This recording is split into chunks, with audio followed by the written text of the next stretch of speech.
गडचिरोलीच्या भामरागड तालुक्यातील एक जिल्हा परिषद प्राथमिक शाळेच्या मुख्याध्यापकानं शिक्षकी पेशाला काळीमा फासलाय।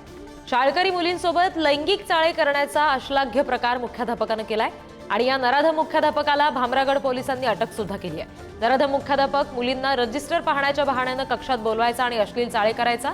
याबाबत मुलींनी घरी सांगितलं तर मारीन अशी धमकी द्यायचा।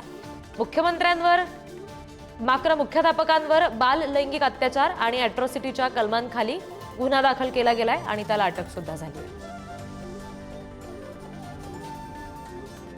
नराधम मुख्याध्यापकावर गुन्हा दाखल झालेला आहे। भामरागडमध्ये शाळकरी मुलींचं लैंगिक शोषण, लैंगिक छळ करण्याचा हा सगळा शिक्षकाचा, या मुख्याध्यापकाचा प्रताप समोर आलेला आहे। मुख्याध्यापकाला आता अटक केलेली आहे पोलिसांनी।